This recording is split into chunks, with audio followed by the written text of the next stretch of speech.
Hi, I'm Alicia. And I'm Hayden. We're about to set off around Australia in our two-seat aircraft that we built. Our plan is to travel to as many places as we can in every state and territory and experience as much as we can of what this country has to offer. Come along and join us on our Australian adventure.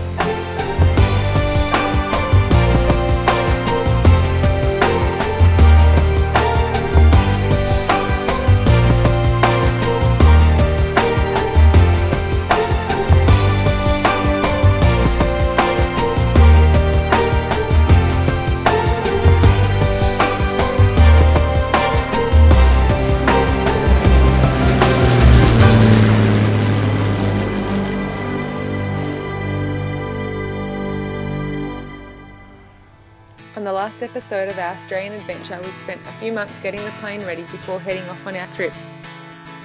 The weather was pretty average when we departed, but cleared up to be a lovely day.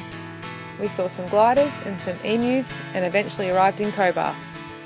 We packed up our Bromptons and then headed into town.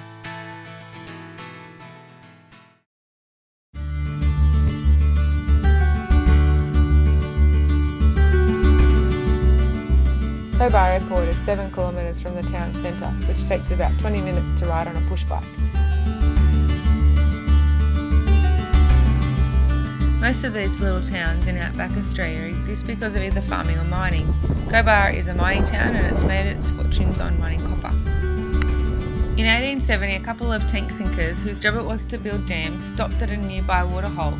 Surprised at the colour of the water, they took some more samples to show to a nearby publican who previously worked in a copper mine in the UK. She identified the samples as rich copper ore, and this was the start of the largest copper mine in Australia and is what put Cobar on the map.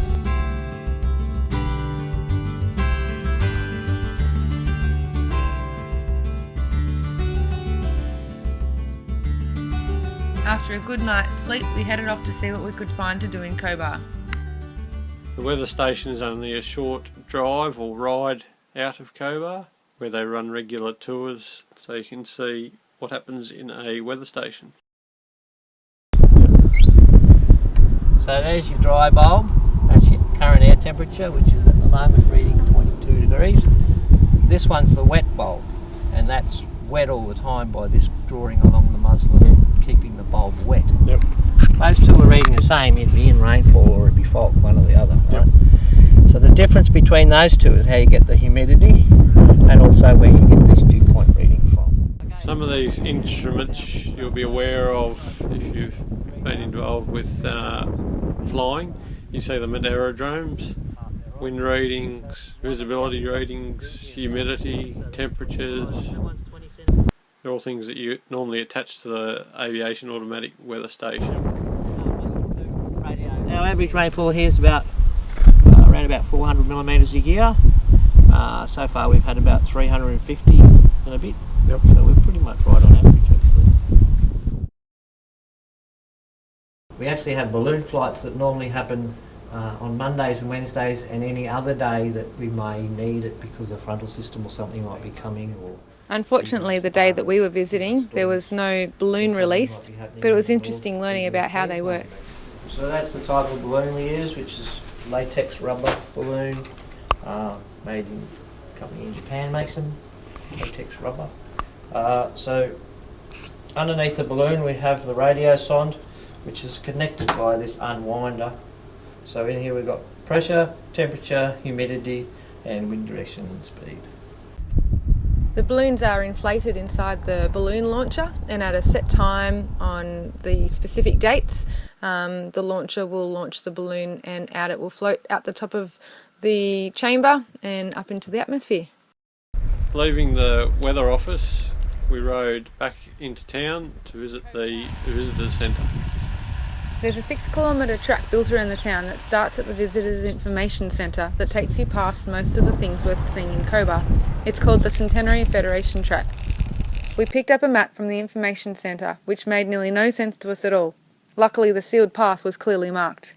The man at the Information Centre was saying that they take the copper, like it's copper in rock, out of the ground, they crush it down to a powder, stick it on a train, and then it goes and gets shipped overseas, where they then process it into copper and then we buy it back again, or they shoot it back to us.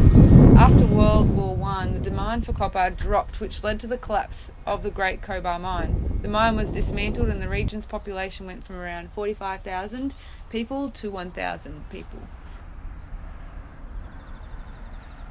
Fenced off is the Old Open Cut, which used to be a quarry. It was built with pick and shovel and used to backfill the Great Cobar Mine. Prior to there being a pool in town, it was where the locals would swim. They would even make lanes to hold swimming races.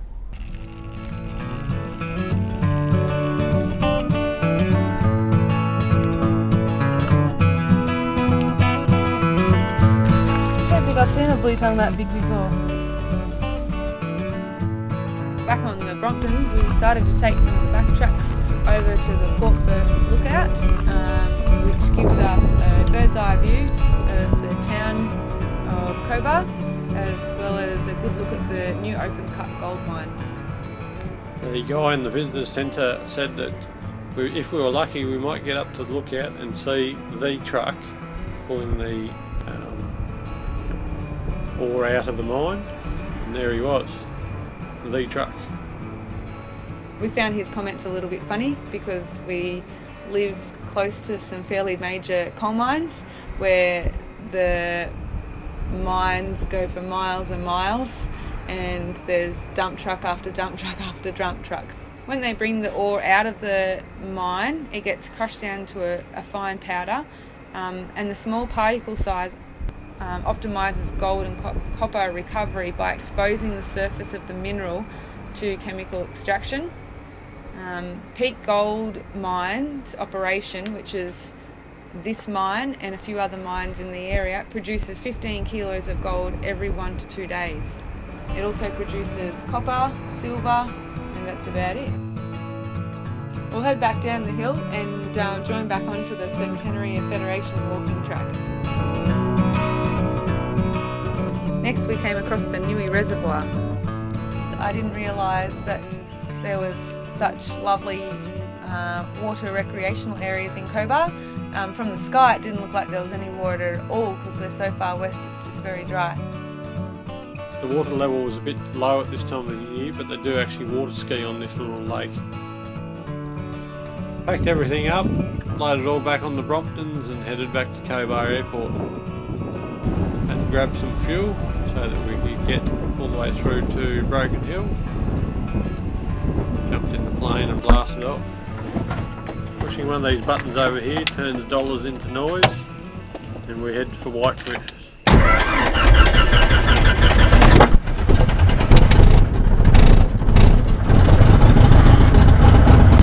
What's the time now? 4 o'clock. Oh wow. Traffic Yankee Hotel Italian, the back direction, runway 17 Cobar. Going down the little one, are we? Yeah, it's still longer than Cessnock. Oh, is it? Oh, probably from back the other end over there, yeah.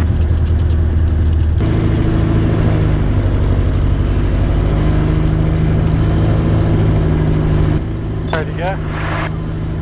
Yep, do hold 1 second though actually. That strap's just down in front. But not be.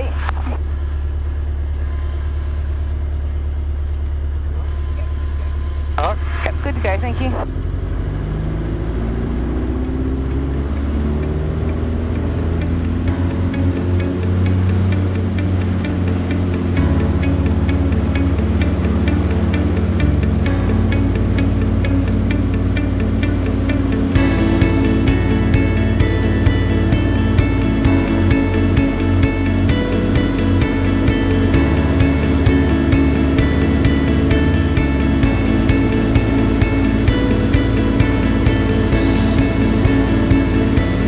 White Cliffs is just a short 50-minute flight from Cobar.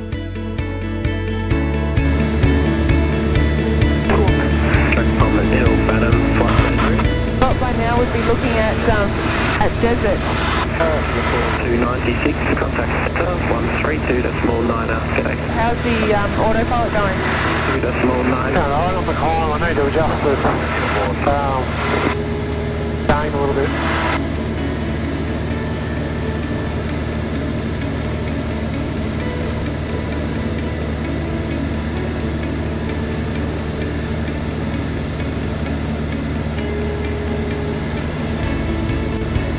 And some what looks like white cliffs over there to the...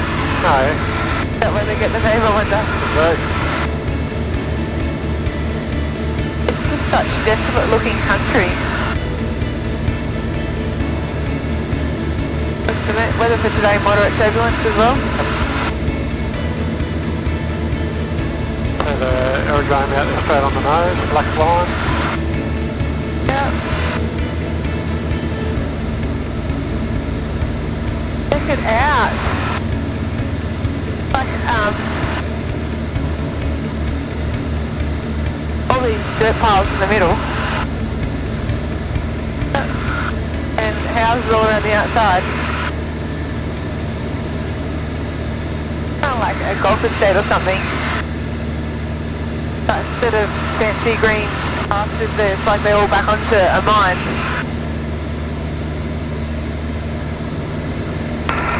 License traffic Yankee Hotel Charlie joining circuit downwind runway 12 Whiteman.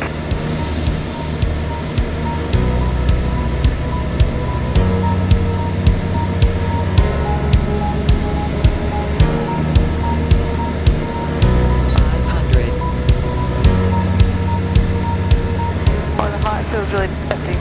Oh, we were a bit high on that one. Yeah, that's 500 feet above the ground, it's calling.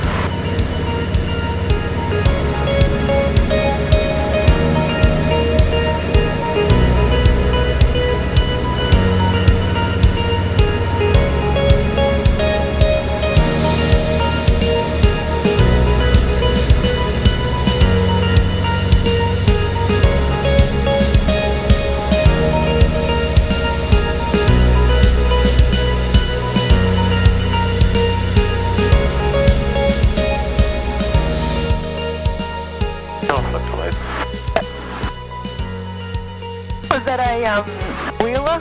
Yep. I think I make funny facial expressions when you do those. What's that? Because I feel like we're leaning forward too much.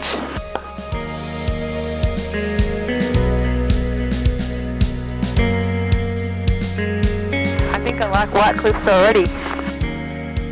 It looks like another one of those crazy kind of places.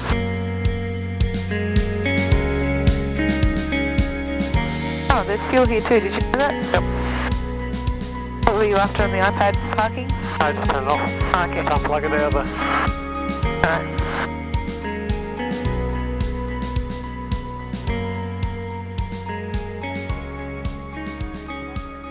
Once again, unpacked everything from the aircraft, resorted it, put it on the Bromptons, headed for town. On the side of the road there was some pretty nasty looking prickles. We thought we may get some flat tyres, and we did carry a spare tyre with us, but so far so good. Pretty sure our motel is on that hill over there.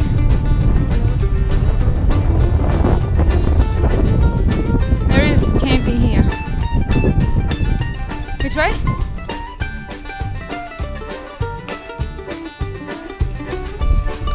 It's already set into the maps on the iPhone. Oh, they have grass in their schoolyard.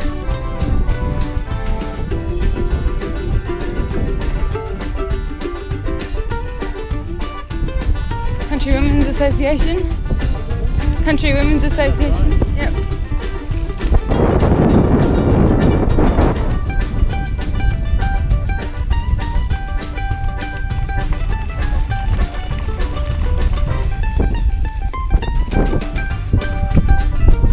There's Hayden wearing his jumper in central Australia in the middle of summer. It is stinking hot. Been on the Bromptons all day today around Cobar and now Whitecliff, and got reasonably sunburnt. I've got the jumpers on, just a bit of sun protection.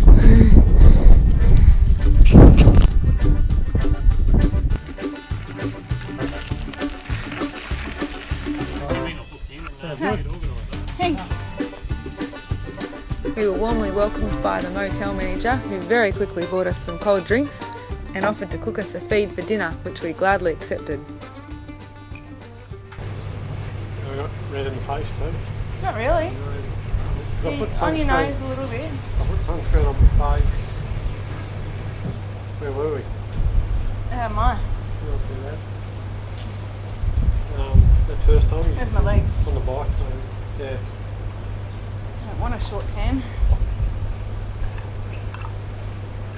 After some nice cold drinks, we're off to see what's underground. Yep. Oh, it's so much cooler under here. Shh. You know where the light is? Huh. Nice. There we have it, an underground motel. The temperature is so nice down here. Due to logistical constraints, private bathrooms are located near the entrance. If they put them in each room, they would need to pump the waste material uphill. So for most dugouts in Whitecliffs, kitchens and bathrooms are always located at the front of the dwellings. The Whitecliffs Motel all started in 1970 by a tank sinker who was building dams between Broken Hill and the Queensland border. He decided to build a home for his wife and family on Smiths Hill. With his son, he built 5 rooms for himself and 3 rooms for his son's family. They then decided to join the 2 dwellings together, which gave them a total of 8 bedrooms. They thought, why stop there? So continued to build another 22 rooms. Initially it was dug by hand using jackhammer and wheelbarrow, and in more recent years they used more efficient machinery like a bobcat. After the rooms were dug, they cemented the floors and sprayed bondcrete to the walls to seal them, which was then painted white to make the space feel larger and allow more light to reflect. Some of the walls have been left in their natural colour as feature walls. The best thing about living underground is when it's 50 degrees outside, it is a comfortable 22 degrees underground all year round.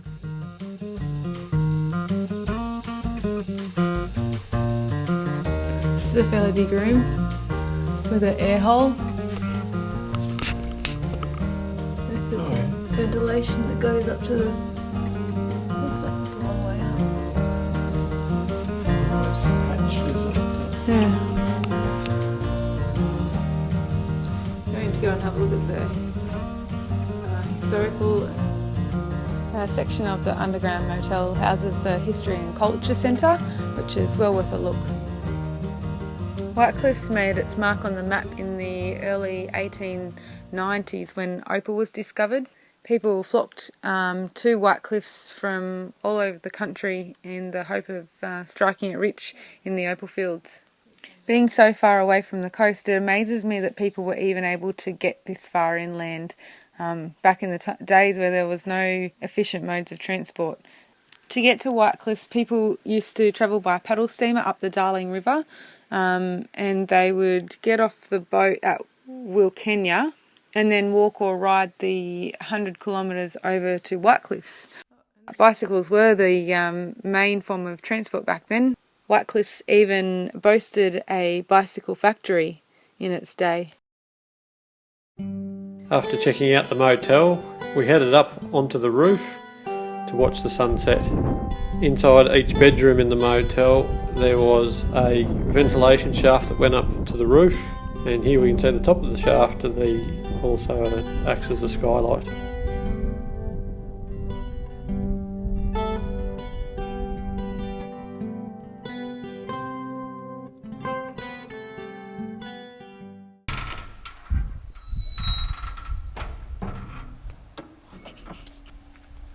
Another spectacular day in the Outback.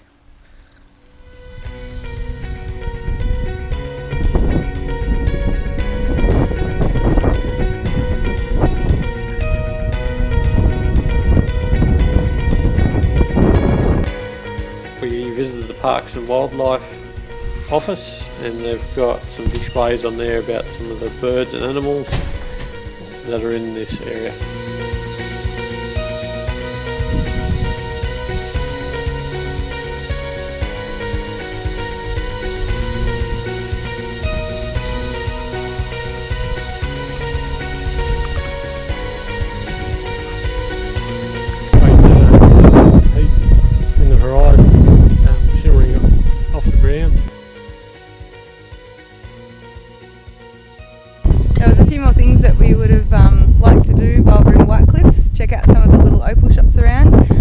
it's going to be a stinking hot day today, so we want to get packed up and in the plane on our way before the heat sets in. We got pretty burnt yesterday, and we just want to get out of this heat. We're hoping there's a pool at the next place.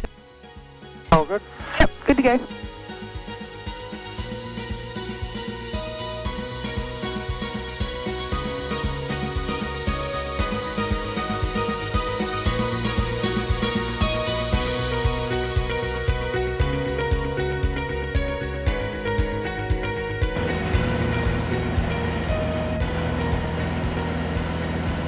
Well, that's Whitecliff. We're out of here now. Off to Broken Hill.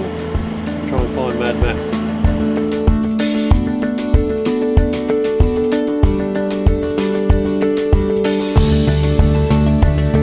On the next episode of our Australian adventure, we explore Broken Hill, Silverton, and then we head to our next destination, Wilpena Pound.